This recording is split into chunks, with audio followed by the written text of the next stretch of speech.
Yo, what's up guys? Welcome back to Mexpat Dating.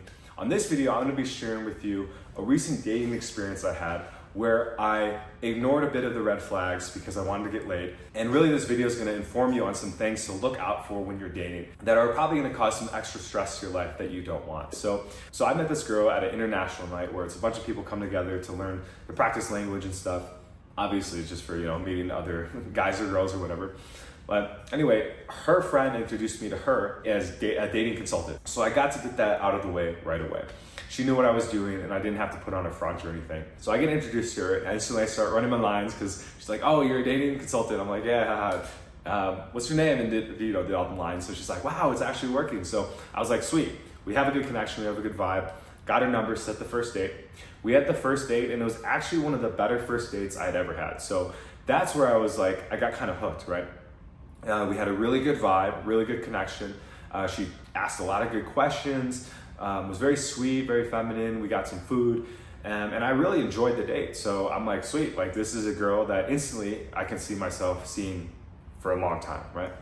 Second date we have, and that's when the red flags started to reveal themselves. So we were at a pool party. I was with Jaren and a couple of our clients. And the first red flag was that she started to drink, right?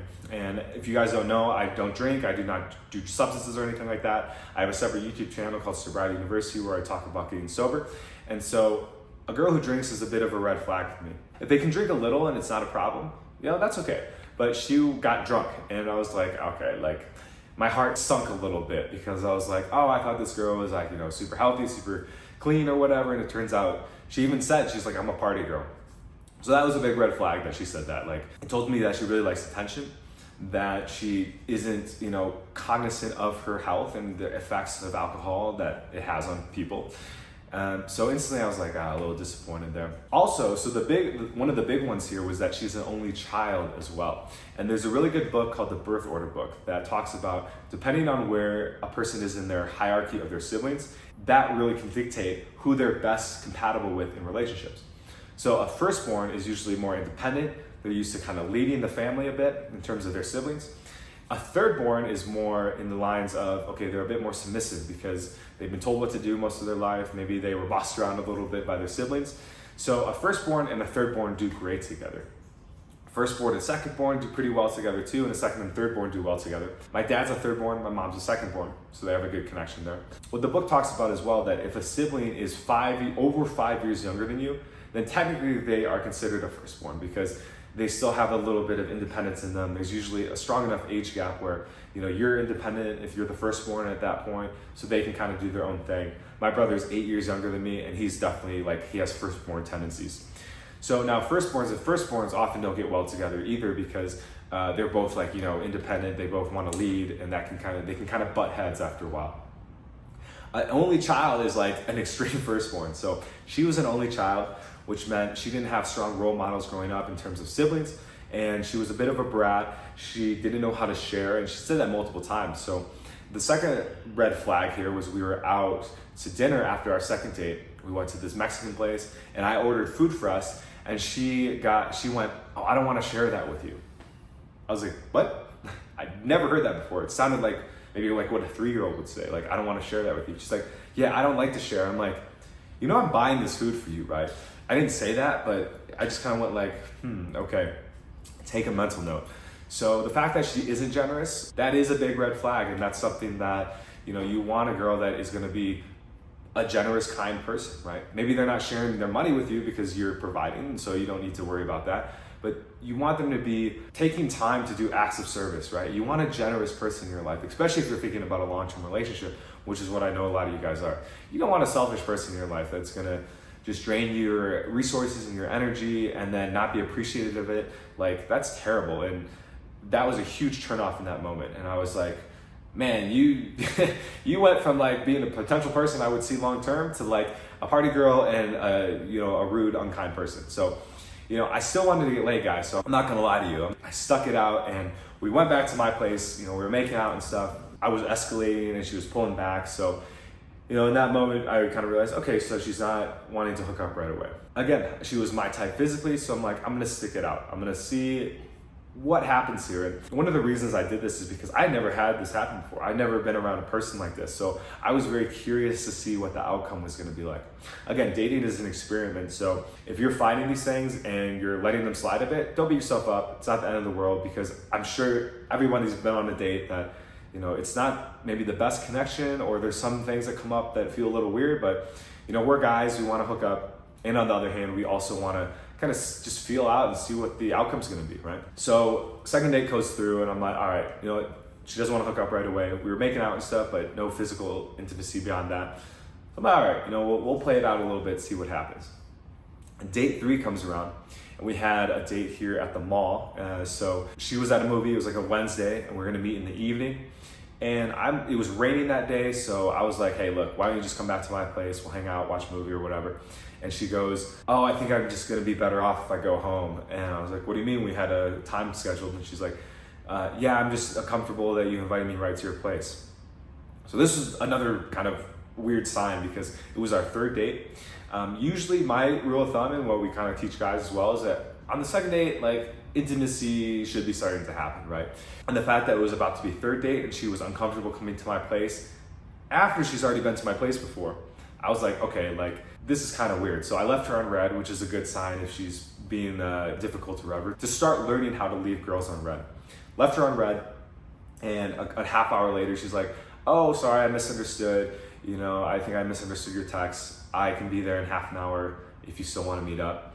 And it was Wednesday night, I had nothing to do, so I'm like, I'm gonna do it. I'm just gonna go see what happens. Right away, we started connecting again. Again, we had a good chemistry, so it was easy to talk to her, and I did enjoy being around her. So we were hanging out, I played her some piano, which was like a little seduction technique. We went to get some food, and then we went back to my place. I'm like, okay, perfect. We're gonna get to hook up now. This was worth the wait, right? And we're making out a bit, we're watching the movie, and I'm, escalating or whatever. And she's like, oh, I gotta go, I got school tomorrow. I'm like, all right, like, this is getting kind of frustrating. I'm gonna give it one more shot, and if nothing happens, then it's time to bounce. All right, Jaren had a call starting, so I had to bounce rooms here. So at this point, I was a little frustrated. I was like, okay, you know what? Again, last time, I'm gonna give her one more date, and if nothing happens, it's time to cut it off. Again, she was enjoyable to hang out with, but she had those red flags that were, unattractive, like the not being generous, selfishness, and kind of a bit of entitlement. So again, only child characteristics. And it was, again, this whole thing was just a great learning lesson. So that happens. Now, one of the reasons too I decided to go through with this is because some of the guys I'm consulting right now, they are looking for long-term relationships. And so they are having dates where they're not sleeping together right away. 1st date, 2nd date, 3rd date. So I wanted to experiment a little bit with this too. Like, hey, look, I'm at a place right now personally as well that if a relationship does come about, I'm gonna take that opportunity, right? I'm a little bit tired of just sleeping around and stuff. And so I'm kind of thinking more long-term in terms of relationships and stuff. And so I wanted to see, hey, look, what happens if I do give it 3-4 dates before we sleep with each other? Like, will that make our connection stronger? Will it, like, what's that gonna happen? Because there's only one time in my life where I've had to wait 3 dates for intimacy, and we dated for like 5 months. So I do think it's a good green flag to be able to wait a little bit. So that date ends, she goes home. We had another date last night, our 4th date. And then by this time, again, I'm like, okay, this is gonna be kind of it. Like, this is a do or die moment. So we go out, we go to this park, Chapultepec Park. It's a park here in Mexico. And we went in the evenings. So once a month, they open the castle up. There's a big castle on top of a hill. They usually close the park at 6. So they opened it for the evening once a month at the end of the month. So that was the day.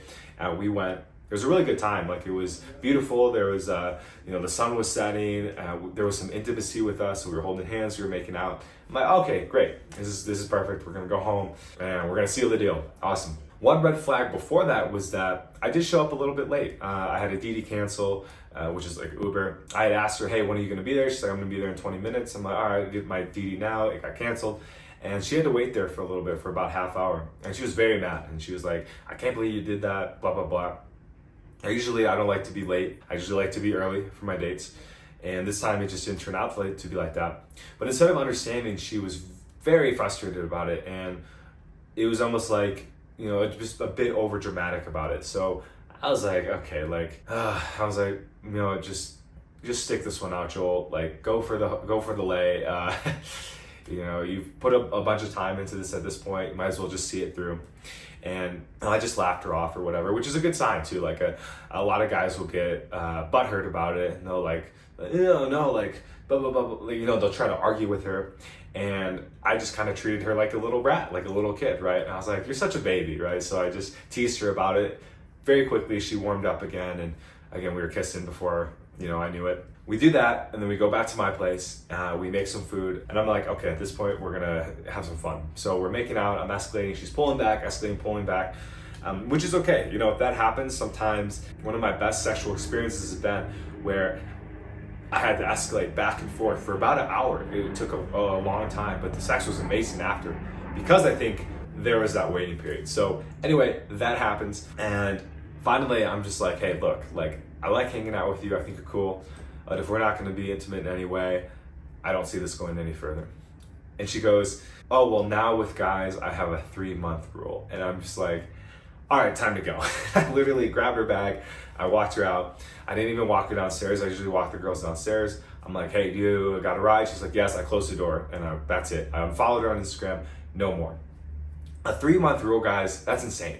I get 3 dates. I think that's healthy, actually. But 3 months, I'm like, okay, like, you know, if you were the sweetest girl ever and you had you had no red flags, only green flags, I would, you know, have to consider it.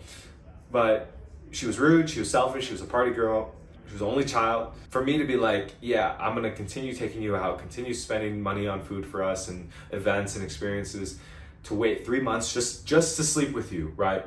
It's not like she's like gonna give me a fucking Lamborghini. It was like literally just to sleep, just to have sex. And I'm like, yeah, not even happening, not even gonna consider that for a minute. So I walked her out, relationship is over with her. And I learned a lot. I learned a lot from this experience. It wasn't the best outcome, obviously, but I'm glad I went through with it because 1, I can share it with you guys. 2, I noticed that I did ignore some of the red flags in the beginning, and now going forward, I pray to the universe, pray to God that I'm gonna get granted the ability to walk away earlier next time I see these red flags. Like, it's just not worth the delay, it's not worth the sex. Even though she was really my type. So I say this now, when a girl's in front of you, it's a different story. So we'll see, you know, I'll obviously give you updates on future dates and stuff.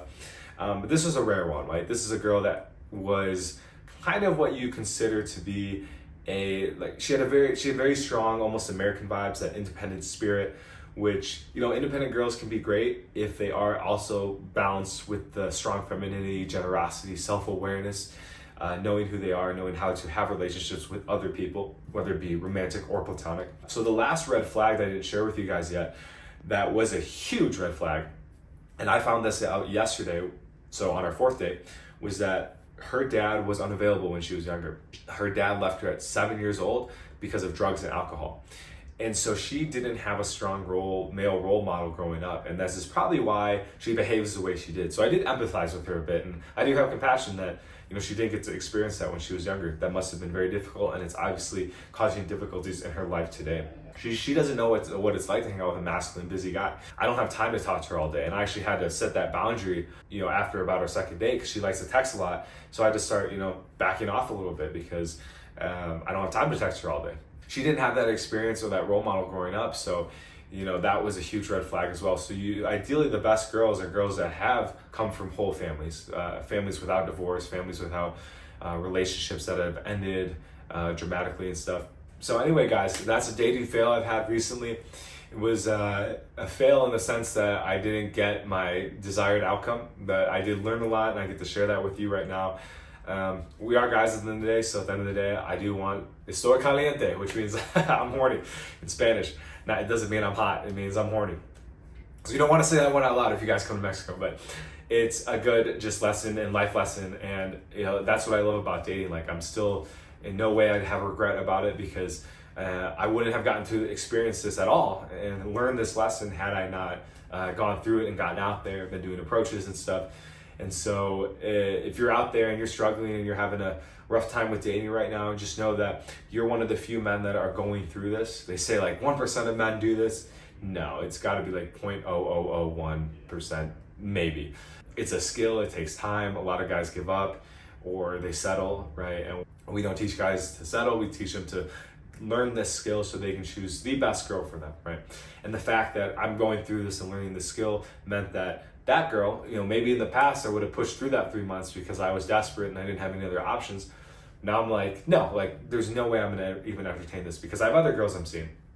One of the best parts about this too is that as soon as I let her go and walked her out of my apartment, another girl hit me up that we're gonna have a first date today who knows, right? Maybe I'm not gonna have any expectations that she's gonna be great. I don't know who she is, but I'm now emotionally available to be present for that person and to actually get to know them now. So it felt like a big weight had gotten lifted off my shoulders when I said no to this girl and I walked her out.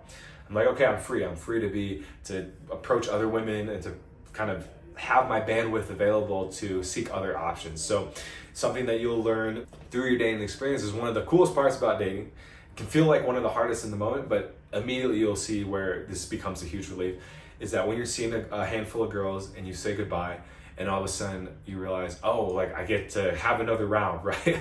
Like I get another shot at that, and you kind of get to start fresh, right? With all the experiences and lessons you've learned from the last group of girls you were dating. You're like, okay, I get to go into this new dating relationships having learned the lessons and not having to make the same mistakes again. And so you get like another shot, and it's pretty cool. And so I'm at a place where I get my second, like I'm opening up for a new round as of today. And I'm really excited. So I'm glad it didn't work out. I'm glad, things happened the way they did. I still would have liked to see her, but hey, that's life. So guys, with that, comment down below if you can relate to this story, if you have any red flags that you're going through and that you're struggling to walk away from, even though your heart and your gut says, I gotta move on. It can be hard in the moment, guys, so in no way there's any judgment if that's what you're going through. Sometimes you gotta learn the lessons, and this is what we teach guys as well. Like, as much as you can hear it from us and hear it from a YouTube video, the best experience you're gonna get is experience. And once you can learn that experience, that's where the real mastery comes in, because so yeah, guys, sometimes you got to get kicked in the balls a couple times to really learn the lesson.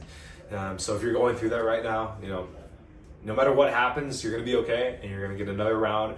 You're gonna get another shot at dating after whatever relationship you're in right now ends. So it's always a continuous cycle of growth and improvement. So comment down below any experiences. Once again, subscribe if you haven't. We have a lot of great dating content coming out. And I appreciate you sitting through this video. I didn't record the first time, so this is the second time shooting it, so I'm a bit tired, but we're gonna push through because I think this is an important lesson to learn. And yeah, we'll see you on the next one. Peace.